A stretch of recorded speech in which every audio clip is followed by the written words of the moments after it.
Ladies and gentlemen, what an era, and how pivotal are these two families in the history of our football club. The daughters of Big Bob McLean, Janine Jackson, Sue Doyle, welcome. And Jenny Williams, the daughter of the great Foss Williams, welcome. What was it like? What was it like seeing your dad up there talking, and for both of you, what was it like seeing your fathers? Sorry. Your sister's hogging the microphone. So sorry, Janine. It's quite awesome seeing Dad speak like that, and brings a tear to the eye, because he was, I think we could only describe as children that our father was awesome. And as a father, he was second to none. I can honestly say that. I'm going to debate that. Yeah, you're So Dad was fantastic, and we know him as a man's man, as a sportsman, as a businessman. But I can honestly say he was most definitely the most amazing father and husband to our mother. He was obviously very busy in our childhood growing up. Dad was always at a meeting, whether it was at the training, he was at the league meetings, committee meetings, and wasn't home very often at night during the week. But he made up for it of a morning. He was always there. Our mother got breakfast in bed every morning of her life. Right. And if he didn't get it right, she'd definitely tell him that it wasn't right. And he'd get us kids off to school every day, and we lived at Largs and had to go to school on the other side of town, and Dad was the one that would be up cooking our breakfast, getting us off to the train. If we missed the train, there were times that he would not only miss the train at Largs North, we'd go to Largs, we'd go to Peterhead, we'd go to Glanville, we'd be at Alberton, and there were times at Croydon, and there was one day that he even had to get all the way to Stonyfell for school, and he was still in his pyjamas at 9 o'clock getting us to school on time. Right, Sue, give your sister the microphone, please. That was fantastic. Jenny, did we see Foss having a drink of alcohol up there? Yeah, that was probably the only time Dad's ever had a drink of alcohol. He was always on the grog, Foss. You know, Bon would have absolutely had something to say. There's no doubt about it. So I thought that was pretty interesting. Tear to the eye, absolutely. Brilliant dad, and quite the opposite, where I don't think my dad ever cooked a meal in his life. Mum did everything like that. Dad was pretty driven, you know, wanted us to be the best, but we all had a wonderful childhood, especially being around the Port Adelaide Footy Club. I have 1,000 questions to ask you, but we haven't got time. But talking about meals, you had always had players around home having meals cooked by your mum. They must have been interesting times. Yeah, Mum was a great cook, and at times Dad would get the whole team around. And the two things I remember most was the number of times Mum had to recook tea because someone broke a window having a kick of the footy, and it always went in the tea. And the other thing is, I wonder how many players, the guys I saw who I grew up worshipping, the 70s sitting out there, I wonder how many of these guys actually ever went to our house and had a rub down on the kitchen table, because that was the other thing. Friday nights, there was always players over, there was always Dad giving massages, and he was always telling them how good they were going to be the next day. Unbelievable, unbelievable. Janine, I'm interested to know that the McLean family, the Williams family, such a big part of our football club. Did all of you girls run around Adelaide Oval as Alberton Oval as little kids together? Well, it's funny, Jenny was off and off at sport, weren't you, Jenny? It was the boys that were always around, and I can remember after the football sometimes. I remember in the old grandstand before we had the new one, and we had the committee room, and Dad would sometimes say, "No, you look after the Williams boys and Sue and Ian, and you know, keep everything under control." Me being the eldest. Well, there was no chance of that, because as soon as the Williams boys came in, Mark was a force unto himself, and he'd say, don't let the boys, you know, go out running around in the dark, because Sue and Ian would follow them. But of course, that's exactly what would happen. Yep. And yeah. So I've heard stories that, I mean, the offices were limited at Alberton Oval, that really your house was the offices of the Port Adelaide Football Club. There'd be raffle books on the kitchen table and memorabilia and all sorts of things. Is that accurate? Yeah, Dad had an office in the back shed, so we'd go down there, and yes, in the very early days, everything was done from home and on the kitchen table, and all the raffle tickets, all the reserved tickets that went out to everyone throughout the year. That all come home, we'd be sorting them out on the kitchen table. So whilst the Williams side, it was very much about the sporting side, we were always very much about the administration and getting everything done. So very, very different styles, but it was a great combination. All right, a question to all three of you, because we hear about how tough and how uncompromising your fathers perhaps were. Jenny, what was he like as a dad? Was he soft or not? Dad was demanding as a dad, but absolutely caring at the same time. So in other words, he'd come home and he would expect us, if we wanted to be good at something, to be practicing it. And I think he married smart. I mean, he married a woman who actually knew how to actually have joy in the world. And so when we talk about Port Adelaide, we talk about partnerships, and it was the wives as well as the husbands.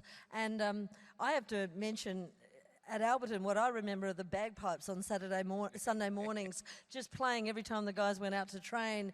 And the guys, and you know, other young people who are out here now who are my age in the 60s, just being mates together and playing in that. It's still at the front of us, the Williams stand, is that little area that we sort of thought was the creche, that you actually just always stood and played in, and everyone had just let you go wherever you wanted. So what was Dad like?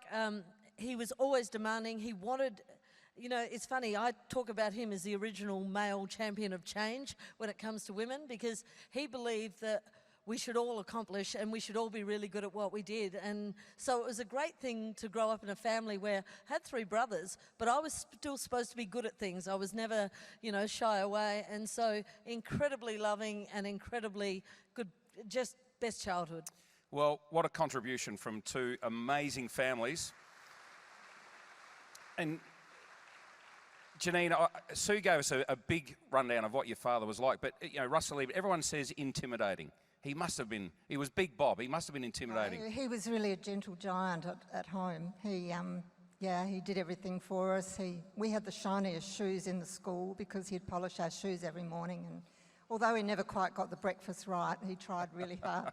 But he was a great dad, and he was intimidating, yes, because of his size and what have you, but he could command a room with a few words. He didn't have to say a lot, but whatever he said, people listened to him, and he was a man of his word, and we just loved him heaps. He was fantastic.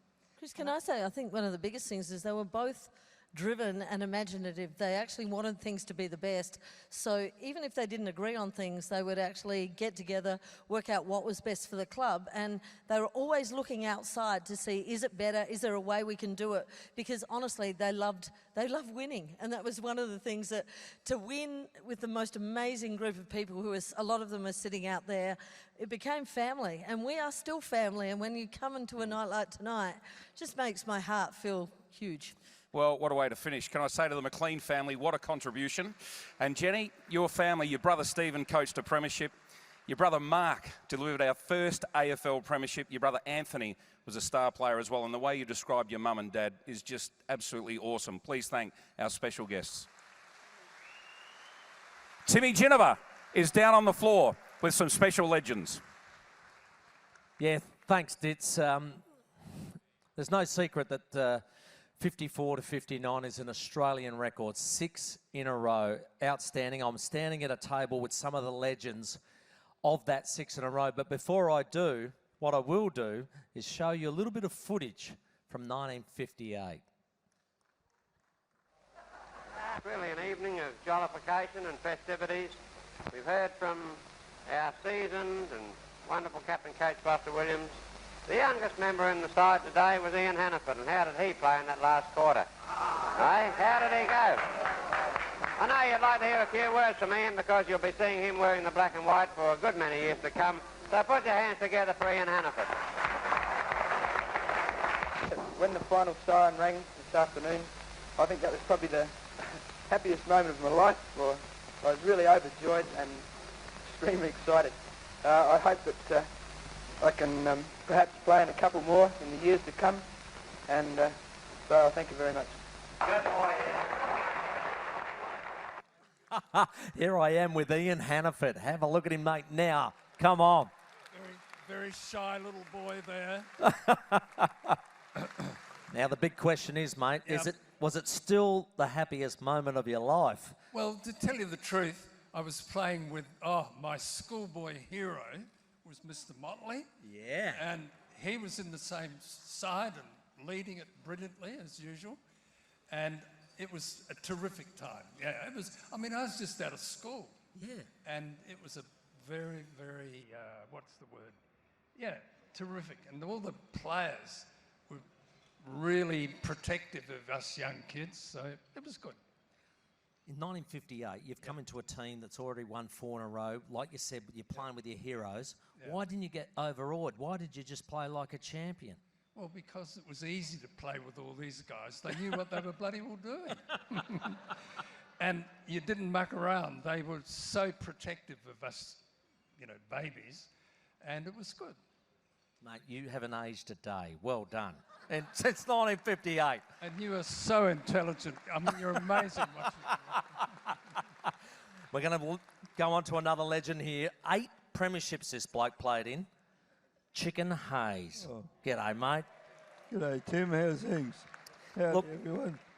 I'm pretty good, mate, but in 1958, this young fella comes into the team. I mean, you know what you're doing by then, don't you? Oh, I'm not quite sure I understood what he said, but I just think back to Bob McLean, and after the grand finals, the winning captain used to come into, or the losing captain used to come into the winners' room and say hello. Anyway, Bob McLean introduced Neil Curley this particular day and said, "Oh, everyone would like you to meet Port Adelaide's best player, Neil Curley." Because Curls was got a bit rough and tumble out in the field, and the year, or on the second semi-final, Westies got stuck into Ports. Ports retaliated, and we lost the game. So when we had to play West Adelaide in the grand final, we were told, don't get sucked in by the West Adelaides if they get a bit rough. And we didn't. And of course the result was Port Adelaide beat West Adelaide again for the grand. Oh, outstanding, mate. What a champion. Chicken Hayes, 8 premierships. What a legend. There's only one bloke at Port Adelaide that defeats that record. And I'm about to talk to him now. Mr. Jeff Motley. Now, Jeffrey, 5 premierships in a row. Foss decides, and I think the story goes that Sir Donald Bradman talked him into going and coaching elsewhere and perhaps spreading the success, which obviously Sir Donald didn't know everything. But you took over in 1959 of this amazing record that was happening. How did you handle it, and how did the season begin? Well, I had to buy some new shorts pretty quick, because when they asked me first of all to apply for the coaching job, I wasn't keen about it at all. I just wanted to be a player, and with the rest of them, and they came back several times. But when we went on and won the premiership, I was absolutely delighted, because failure at that stage, when we were going for such an honour, and to get bowled over at that time would have been not too flash for us. So I was delighted that we were able to go on and win as such, and with my mate Chicken Hayes, of course. I must make a quick message on Chicken. Chicken was a wonderful player, as hard as nails. He doesn't look like he was hard as nails, but he was a real tough unit. And this day Foster was in full flight, and Chicken had been gone through by 2 West players from Norwood, and he was flat out on the ground. He was trying to get up and fell over, and Foster ran past him and said, "Get up or get off." They took him off on a stretcher. His leg was broken. Good advice as far as I'm concerned.